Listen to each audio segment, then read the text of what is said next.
नमस्कार, आप देख रहे हैं नेशनल स्पेशल। मैं हूं आपके साथ रेखा मिश्रा। बुलेटिन की शुरुआत करेंगे प्रधानमंत्री नरेंद्र मोदी के परीक्षा पे चर्चा कार्यक्रम को लेकर।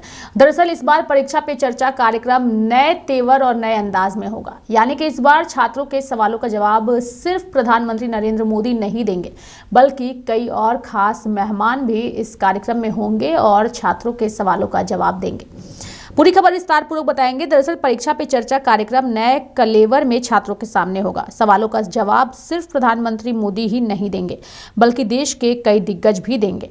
पहले पीएम मोदी छात्रों को परीक्षा में बेहतर प्रदर्शन और तनाव मुक्त रहने के टिप्स देते थे, लेकिन इस बार फिल्म अभिनेत्री दीपिका पादुकोण, अभिनेता विक्रांत मैसी, अभिनेत्री भूमि पांडेकर और खेल जगत के कई दिग्गज भी जरूरी टिप्स देते नजर आएंगे।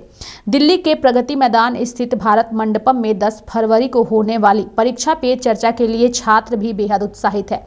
परीक्षा पे चर्चा कार्यक्रम में फिल्म अभिनेत्री Deepika Padukone, Mary Kom, Sadhguru, Avani Lekhara, Rujuta Diwekar, Sonali Sabharwal, food farmer Vikrant Massey, Bhumi Pednekar, technical Guruji Radhika Gupta के अलावा अन्य हस्तियां शामिल होंगी।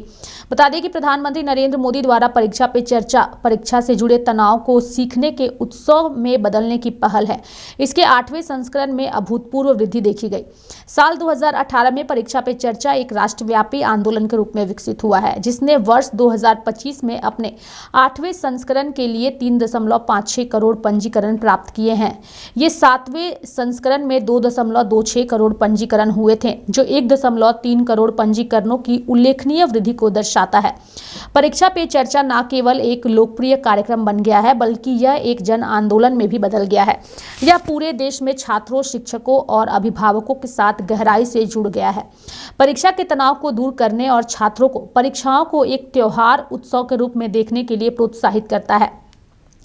परीक्षा पे चर्चा में अधिकतम भागीदारी मानसिक सेहत और समग्र शिक्षा के महत्व के बारे में बढ़ती जागरूकता और स्वीकृति को दर्शाती है। कार्यक्रम का इंटरैक्टिव प्रारूप, जिसमें छात्रों, शिक्षकों और प्रधानमंत्री के बीच खुला संवाद शामिल है, इसकी सफलता में और योगदान भी दिया है। परीक्षा पे चर्चा को जन आंदोलन के रूप में और मजबूत करने के लिए 12 जनवरी 2025 से 23 जनवरी 2025 तक स्कूल स्तर पर कई आकर्षक गतिविधियां आयोजित की गई।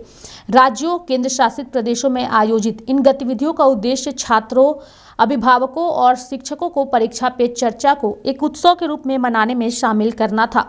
कुल 1.42 करोड़ छात्र, 12.81 लाख शिक्षक और 2.94 लाख स्कूलों ने भाग लिया। ये गतिविधियां तनाव को कम करने, ध्यान केंद्रित करने और परीक्षा के दौरान उसके बाद प्रदर्शन को बढ़ाने के लिए डिजाइन की गई है। यानी कि इस बार का ये जो कार्यक्रम होगा, ये कार्यक्रम बेहद महत्वपूर्ण होगा और इस कार्यक्रम में सिर्फ प्रधानमंत्री नरेंद्र मोदी बच्चों के साथ संवाद नहीं करेंगे, बल्कि दीपिका पादुकोण सहित तमाम लोग भी इस कार्यक्रम में शामिल होंगे। इस बार एक खुली सी जगह में, जिसका नाम सुंदर नर्सरी है, वहाँ पर ये प्रोग्राम है। मकर संक्रांति में क्या खाते हैं? तिल गुड़। तो एक ही लेना ऐसा नियम नहीं है, ज्यादा पसंद हो ज्यादा खा सकते हैं। आप कहाँ से हैं? दिल्ली से। पंजाब से हूँ। केरला से आई हूँ। त्रिपुरा। गया जी, बिहार से आए हैं। तो मुझे याद है, मेरे टीचर मेरे हैंडराइटिंग ठीक हो, इसके लिए वो बेचारे इतनी मेहनत करते थे। हैंडराइटिंग उनके थे, उनसे भी अच्छे हो गए, उनके लिए मेरे नहीं हुए। तो बिल्कुल फ्रेंड की तरह बात कर रहे थे, मुझे लग ही नहीं रहा था कि इंडिया के प्राइम मिनिस्टर यहाँ हैं। मतलब घर में दादागिरी मत करना, तो हमारी डायरेक्ट पहचान है। मेरे को तो आज का ऐसा लग रहा है मैं सपना देख रही हूँ। पहले पोएम बनानी पड़ी, याद होगा तो मैं बढ़ेंगे अगली खबर की ओर और बात करेंगे उत्तर प्रदेश की। दरअसल उत्तर प्रदेश में आज एक पोस्टर लगाया गया है सपा कार्यालय के बाहर, और जिस पोस्टर में महाकुंभ की तस्वीरें साझा की गई है, लेकिन उस महाकुंभ में योगी आदित्यनाथ या प्रधानमंत्री नरेंद्र मोदी की चर्चा नहीं है, बल्कि इस तस्वीर में अखिलेश यादव की तस्वीर नजर आ रही है। बता दें कि लखनऊ में समाजवादी पार्टी के कार्यालय के बाहर एक पोस्टर लगाया गया है, जिसमें सपा प्रमुख अखिलेश यादव की तस्वीर के साथ लिखा है, 27 में आएंगे अखिलेश, 32 में भव्य अर्ध कुंभ कराएंगे विशेष। इस पोस्टर के माध्यम से संदेश दिया गया है कि अखिलेश यादव 2027 में उत्तर प्रदेश में सत्ता में लौटेंगे और 2032 में भव्य अर्ध कुंभ का आयोजन करेंगे। इसके साथ ही इस पोस्टर के सामने आने के बाद राजनीतिक गलियारों में हलचल मच गई है। कुछ लोग इसे सपा की आगामी चुनावी रणनीति का संकेत मान रहे हैं, जबकि अन्य इसे पार्टी का भविष्यवाणी के रूप में देख रहे हैं। हालांकि सपा की ओर से इस पोस्टर पर अभी तक कोई आधिकारिक प्रतिक्रिया नहीं आई है।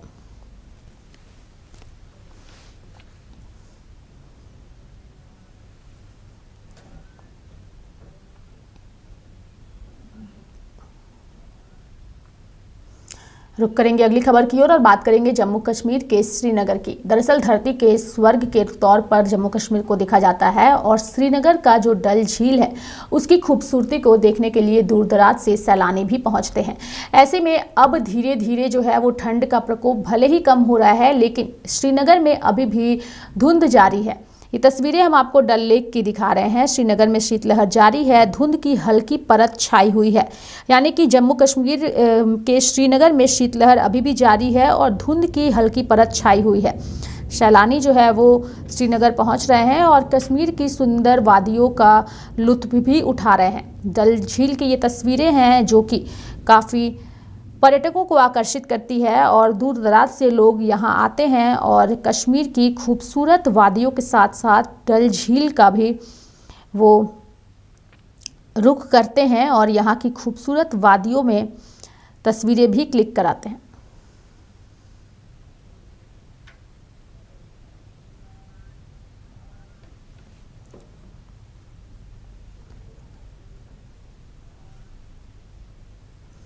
वहीं अगर हम विपक्ष की बात करें यानी कांग्रेस पार्टी की बात करें तो कांग्रेस पार्टी आए दिन केंद्र सरकार को घेरती नजर आ रही है। ऐसे में बजट पर चर्चा को लेकर के कांग्रेस नेता ने एक बार फिर से हमला बोला है और कहा है कि जिन लोगों को भी सदन के अंदर बजट पर बोलने का मौका मिला उन्होंने बजट पर कोई प्रतिक्रिया नहीं दी, बल्कि वो अपने स्तर से चीजों को रखते हैं। क्या कुछ कहा है कांग्रेस नेता रफीक खान ने, वो आपको सुनाते हैं। बोले खास तौर से सत्ता पक्ष के उन लोगों ने बजट पे कोई चर्चा नहीं करी, अभिभाषण पे कोई चर्चा नहीं करी है। जो पिछला बजट दिया, कायदा ये होता कि हमने ये बजट दिया पिछले साल और इसका ये इम्प्लीमेंटेशन हुआ। काम का लेखा जोखा सरकार बताती, कोई संविधान पे बोल रहा है, कोई पुरानी बातें कर रहा है। सरकार के 1 साल के कार्यकाल पे लेखा जोखा के नाम पे 0/0 एक आदमी एक उपलब्धि नहीं दे पाया। और जो उपलब्धियां बताई जा रही है वो सारी उपलब्धियां वो है जो या तो हमने जिन कार्यों का इनॉग्रेशन कर दिया, या हमने टेंडर कर दिए, या हमने उसका शिलान्यास कर दिया, वो काम बताते हैं। तो इससे ये साबित होता है कि 1 साल में कोई काम नहीं किया। मैंने 3-4 बार बीच में कहा कि मैं चैलेंज करता हूं तमाम सदस्यों को, तमाम सत्ता पक्ष के सदस्यों को, कि 5 काम सरकार के बता दे कि 1 साल में हमने ये 5 अचीवमेंट किए हैं। क्या अचीवमेंट किया? राइजिंग राजस्थान की बात करते हैं और राइजिंग राजस्थान में जिले खत्म कर दिए और जिन जिलों के अंदर सरकार ने कलेक्टर रहते हुए, सरकार के कलेक्टर रहते हुए वहां जिलों के अंदर एमओयू किए गए कलेक्टर के साइन से और वो जिले निरस्त कर दिए। तो इन्वेस्टर्स के साथ में एक तरीके से धोखा है।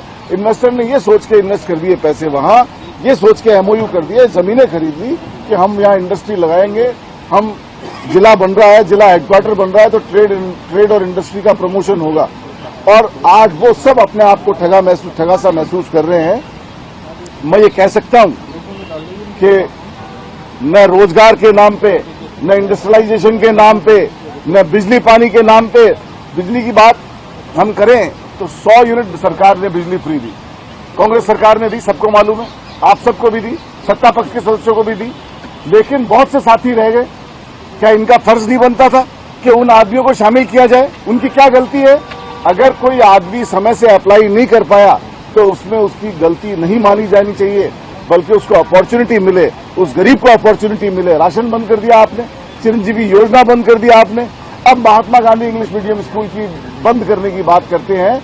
तो मैं समझता हूं कि सरकार हर मोर्चे पर विफल है और आज जब नेता प्रतिपक्ष बोलेंगे तो सभी बात का प्रहार किया जाएगा और देखना यह है कि मुख्यमंत्री क्या जवाब देते हैं। बढ़ेंगे आगे और बात करेंगे केंद्रीय मंत्री गिरिराज सिंह की, जिन्होंने अखिलेश यादव और अरविंद केजरीवाल पर हमला बोला है और कहा है कि इन नेताओं को जनता ने अब नकार दिया है।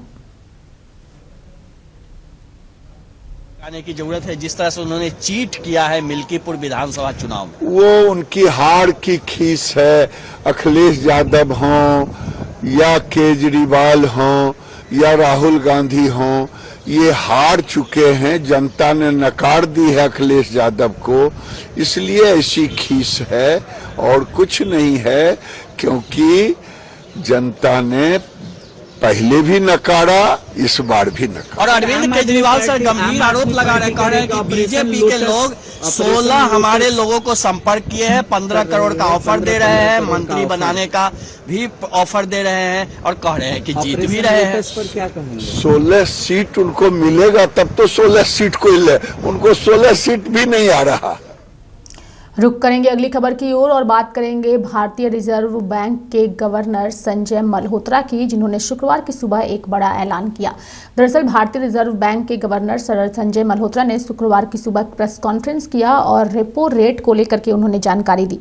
आपको बता दें कि अपने ऐलान में उन्होंने कहा कि मॉनिटरिंग पॉलिसी कमेटी ने रेपो रेट को 25 BPS कम करके 6.5% से 6.25% पर लाने का फैसला किया है। Into consideration, the RBI has estimated that real GDP growth for the next year to be at about 6.7%, with Q1 at 6.7%, Q2 at 7%, Q3 at 6.5%, and Q4 too at 6.5%. The risks are evenly balanced. Coming now to inflation, headline inflation after moving above the upper tolerance band in October has since registered a sequential moderation in November and December, standing at 5.2% now. Going ahead, food inflation pressures, absent any supply side shocks, should see a significant softening due to good Kharif production, winter easing as we witness every year in the vegetable prices, and a favorable Rabi crop prospect. We decided unanimously to reduce the policy rate by 25 basis points from 6.5% to 6.25%. I repeat, the MPC unanimously decided to reduce the policy rate by 25 basis points from 6.5% to 6.25%. Consequently, the standing deposit facility, SDF, the SDF rate shall be at 6.0%, and the marginal standing facility rate, also called the MCF rate, and the bank rate shall be 6.5%. The MPC also decided unanimously again to continue with the neutral stance. बढ़ेंगे आगे और बात करेंगे उत्तर प्रदेश के Shiv Nadar school की, जहां बम मिलने की खबर सामने आई, जिसके बाद बम निरोधक दस्ता जो है वो स्कूल पहुंचा, वहां पर निरीक्षण किया, लेकिन ऐसी कोई भी बम वहां नहीं मिली। जिसके बाद इसको लेकर के जानकारी ये भी सामने आई कि ये एक अफवाह थी और स्कूल में बम होने की अफवाह फैलाई गई थी। जिसके बाद नोएडा से बम निरोधक दस्ता की टीम जो है वो स्कूल पहुंची। साथ ही इस अफवाह को लेकर के डीएसपी नोएडा रामबदन सिंह की प्रतिक्रिया भी सामने आई है। देखिए, आज सुबह एक सूचना मिली थी शिवनादर स्कूल से 8:15 बजे करीब कि यहाँ पर बम की सूचना है। इस पर तुरंत हमारा सारा स्टाफ, मैं एडिशनल हमारे डीसीपी, एसीपी, बम डिस्पोजल और डॉग स्क्वाड, फायर सर्विस सभी लोग आए और इसे थारोली चेक कर लिया गया। कहीं कुछ नहीं मिला है। ये एक गलत सूचना जिसमें कॉल आती है, ईमेल आता है, उसके द्वारा ये आई थी। और इस समय एग्जाम भी चल रहे हैं तो मुझे लगता है किसी बच्चे वगैरह की भी शरारत होगी, पर फिर भी इसे हम सीरियसली ले रहे हैं और इसका पता लगा रहे हैं। सर, सर्वर के लिए साइबर टीम को लगा दिया गया है? हाँ, लग गई है टीम। जैसे ही आई सबसे पहले वही सूचना भेजी गई, उधर साइमल्टेनियसली में यहाँ चेकिंग भी शुरू कर दी गई।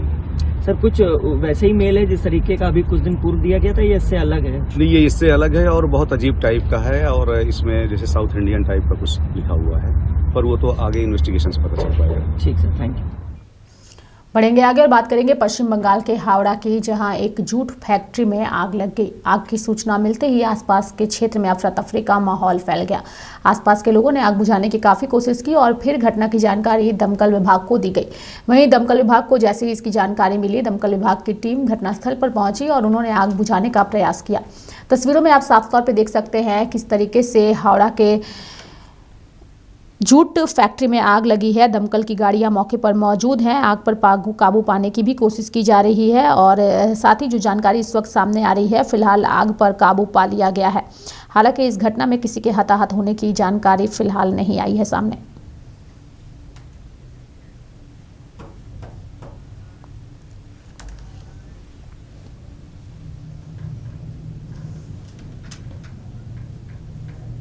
वहीं दिल्ली विधानसभा चुनाव को लेकर के कल जो है वो नतीजे सामने आएंगे, यानी कि 8 फरवरी को नतीजे आएंगे और नतीजे आने से पहले ही दिल्ली में राजनीतिक सरगर्मी बढ़ चुकी है, जहां अरविंद केजरीवाल अपने तमाम नेताओं के साथ बैठकें आयोजित कर रहे हैं। वहीं बीजेपी अरविंद केजरीवाल को घेरती नजर आ रही है। इस बीच दिल्ली बीजेपी के प्रदेश अध्यक्ष जो हैं, उन्होंने मीडिया से बात करते हुए आम आदमी पार्टी पर हमला बोला है और कहा है कि आम आदमी पार्टी के नेताओं का मानसिक संतुलन बिगड़ गया है।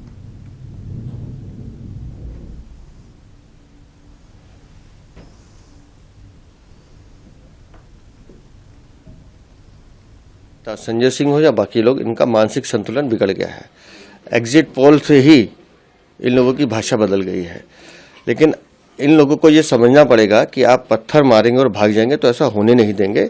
आपने जिस तरह के घटिया आरोप लगाए हैं उसका आपको जवाब देना पड़ेगा। इसलिए भारतीय जनता पार्टी तुरंत दिल्ली प्रदेश अभी एंटी करप्शन ब्यूरो जा रहा है, इन सबके खिलाफ शिकायत दर्ज कर रहा है। इनको साक्ष्य बताने पड़ेंगे, नाम बताना पड़ेगा, किसका फोन आया है, किसको आया है, वो आपको साक्ष्य देने पड़ेंगे। नहीं तो कानूनी कार्रवाई के लिए तैयार रहे। क्यों? क्योंकि आपके स्वभाव में है आतिशी मार लेना। अभी तक जमानत पर है एक मामले में। अरविंद केजरीवाल 6 बार हाथ जोड़ के माफी मांग चुके हैं हमारे नेताओं से। तो इस बार संजय सिंह और बाकी लोगों की बारी है। आप झूठ बोलोगे और भाग जाओगे, ऐसा होने नहीं देंगे हम। देखिए, एग्जिट पोल का हम सम्मान करते हैं और एग्जिट पोल जिस तरह का भविष्यवाणी कर रहे हैं, तो मुझे लगता है कल तक का इंतजार करना चाहिए। परिणाम आने दीजिए। दिल्ली की जनता बदलाव चाहती है, ये उनके मूड से स्पष्ट है और मुझे उम्मीद है कि कल दिल्ली में डबल इंजन की सरकार बनेगी। तो मेरे साथ फिलहाल नेशनल स्पेशल में अभी के लिए इतना ही। आप देखते रहिए लाइव इंडिया हर पल। नमस्कार।